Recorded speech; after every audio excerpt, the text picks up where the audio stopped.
Here on this channel, the core format has always been exploring how to overcome the most bizarre and overwhelming characters scattered across every world of entertainment. And when we talk about Pennywise, we step into a territory we have already touched before. Yet sometimes defense becomes the best kind of attack. And with Pennywise, we face a being whose abilities seem almost endless. So today I wanted to gather for you every power that Pennywise displays across the novel and through the different adaptations, including the miniseries and the more recent films, so that we can list them together and understand what each of them truly represents. Because getting to know this creature more deeply also helps us see the full extent of what it can do, especially now that we are finally watching it return in a more detailed way. And welcome to Derry, so welcome or welcome back to Continuously Plans. I am Failsafe. And before we begin, let me remind you of something important. As many of you know, I pay a lot of attention to your comments. So if you want another analysis about a different character, feel free to write it below. And I will try my best to bring you a new video soon. And with that said, we can finally start moving toward what is probably the power that explains Pennywise better than any other. Talking about Pennywise means stepping into the idea of a creature that moves on a level of power that almost no being in its universe can touch. And while its strength seems endless and overwhelming, there are only two entities that can truly be placed near it. The first is Maturin, a colossal cosmic turtle that embodies balance, creation, and stability. A being whose quiet presence and immense wisdom make it the natural counterweight to Pennywise's chaotic hunger. A guardian figure that watches the unfolding of reality with a calm patience that stands in total contrast to the creature's predatory nature. And the second is Gon, a force even higher in the cosmic hierarchy. A sort of supreme consciousness that shapes the entire multiverse and maintains the order of every world that exists. So when we describe Pennywise as having lower-tier omnipotence, we mean that its abilities stretch across physical, mental, and metaphysical dimensions in a way that only Maturin and Gon can surpass, creating a creature that bends fear, reality, and perception with effortless ease, weaving illusions, emotions, and terror as if they were threads in its own tapestry, making every display of its power feel rooted not only in the cursed town of Derry, but in a vast cosmic framework that defines what it is, how it thinks, and why its presence carries such an overwhelming sense of inevitability. Telepathy for Pennywise is not just a way to sense people, but a constant stream of emotional echoes that lets the creature feel the fears, memories, and hidden tensions inside anyone it targets. And while it cannot always access full thoughts, especially from those who show courage or strong willpower, it can still dig deep enough to find the exact fear needed to break them, using that emotional imprint to twist their feelings and even to plant suggestions that grow silently in their minds. Something we see clearly when it communicates directly with adult Richie in the library, or when it pushes adult Henry Bowers in Juniper Hill, guiding him through whispers that feel like his own thoughts. And beyond this, Pennywise uses memories as lures, shaping its appearance to recreate familiar details that disarm its victims, like when it changes its eye color to resemble Georgie's family, creating a false sense of safety that pulls the target closer. And this telepathic reach becomes even more dangerous because it does not just read emotions but bends them, weaving terror into something intimate and personal, so that every fear feels handcrafted for the victim and therefore impossible to ignore. Mind control and possession for Pennywise represents a field where human will becomes fragile and easily reshaped, because this creature can twist the minds and actions of one person or several at the same time, especially those whose inner strength is weakened by fear or trauma. And this becomes strikingly clear when the citizens of Derry slip into a dull indifference toward terrible events that anywhere else would cause panic, outrage, or immediate intervention, creating a haze that dulls empathy, memory, and even basic logic. Though this influence is not entirely absolute, as shown when, in the miniseries, Henry Bowers threatens Mike with a firecracker, and a nearby man actually tells him to stop instead of falling into the usual passive trance. And beyond this, Pennywise can directly seize control of a body, as it does with Norbert Keene pushing Eddie to leave Derry by turning him into a puppet with barely any remaining awareness, while also being able to erase memories or suppress knowledge when it benefits its plans. Crafting an environment where no one is fully free and where every decision can be quietly bent, altered, or redirected by a whisper that feels like a thought but truly belongs to the creature hiding behind the fear it creates. Shapeshifting is one of Pennywise's most terrifying abilities because it allows the creature to take any form imaginable, and even some that might be impossible or incomprehensible to humans. and it can appear in multiple places at once as multiple beings, showing a fluidity that defies normal physical limitations. In the novel, when it transitions forms, its body becomes an orange amorphous goo that ripples and twists as it moves. And while these transformations can consume energy, especially when injured, such as when it reverts to a giant spider, the form is only a representation of its true self as the human mind can understand, and the way it appears is shaped by the fear of the observer.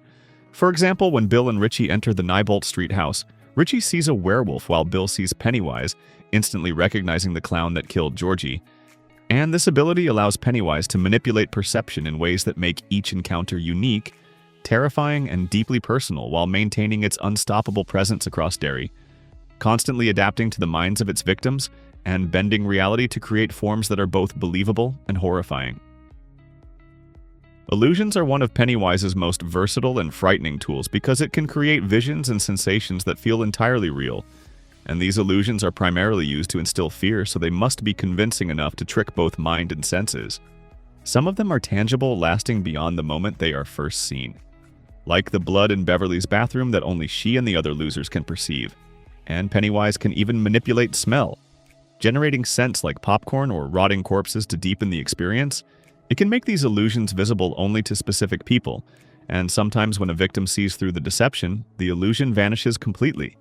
Although this might be guided by Pennywise's will, and other illusions are more like telepathically implanted hallucinations, crafted from memories and fears, such as when Bill relives his first encounter with it through the image of Georgie in his basement while actually submerged underwater. A complex layering of reality and perception that shows how Pennywise bends the world around its victims to trap them in experiences that feel terrifyingly real, making every confrontation a psychological labyrinth designed to weaken courage and exploit the deepest anxieties of those who face it. Invisibility is a key power for Pennywise because it allows the creature to appear only to certain individuals while remaining unseen and unheard by others, creating an unsettling uncertainty about when and where it might strike.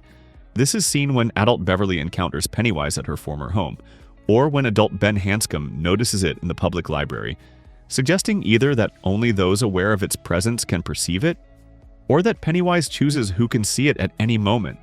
And this selective visibility adds another layer to its psychological manipulation, because victims never know if what they see is real or a product of its will.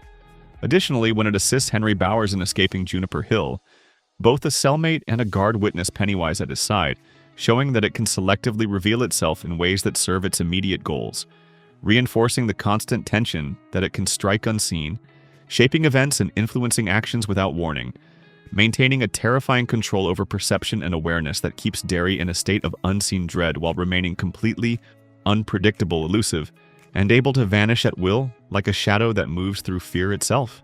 Telekinesis and psionics are among Pennywise's most devastating abilities because they allow the creature to manipulate objects and the environment without physical contact, making doors lock, items float, and even electronic devices respond to its will.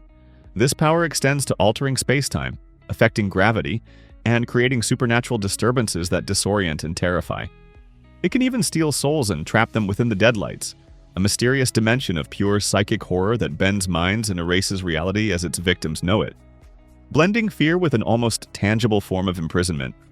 And at the climax of its story, Pennywise unleashes a psychic storm so powerful that it nearly destroys the town of Derry, showing that its reach is not limited to individual minds, but can influence entire areas, blending raw telekinetic force with psionic intrusion in a way that turns the town itself into an instrument of fear.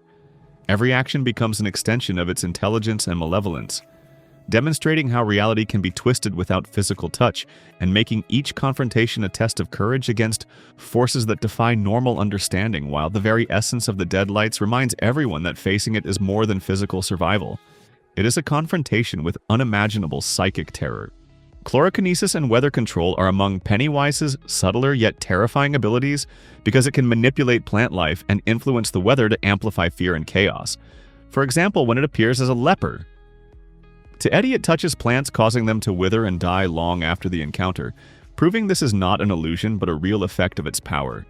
And beyond plants, it can seemingly shape the weather in the Derry region, creating thunderstorms and violent conditions that coincide with its attacks, most notably during confrontations with the losers when the skies darken and storms rage in sync with its presence, demonstrating that Pennywise's influence is not limited to minds and objects, but extends to the environment itself, bending nature to unsettle and trap victims, intensifying danger and fear in ways that make every encounter feel unavoidable and omnipresent, showing that even the elements themselves become part of its arsenal, responding to its will, amplifying terror and adding layers of unpredictability that leave survivors disoriented, overwhelmed, and forced to confront not only the creature but the world it bends around them, creating a sense that nothing is safe and every shadow, gust of wind, or dying plant could be a reflection of its malevolent attention.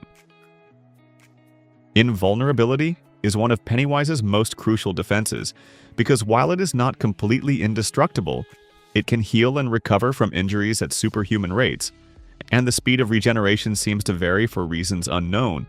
In the 2017 film, when it is stabbed through the head with an iron spike, it is only momentarily disoriented and retreats into the sewers. In the novel, it appears as a bird, and even after being struck in the eyes and feet with broken tiles, it simply withdraws and recovers. When Bill and Richie encounter it as a werewolf, it regenerates almost instantly after being shot in the head with a handgun, showing that conventional methods are almost entirely ineffective. Pennywise is not a true physical entity. Its essence transcends ordinary matter, and only the ritual of Chud is known to pose a real threat. Additionally, its resilience can be influenced by the form it chooses, as humanoid manifestations can be harmed in ways appropriate to that form. But even then, recovery is rapid and almost unavoidable, making the creature an almost unstoppable force whose survival depends not only on physical durability, but on the manipulation of fear, perception, and the environment around it.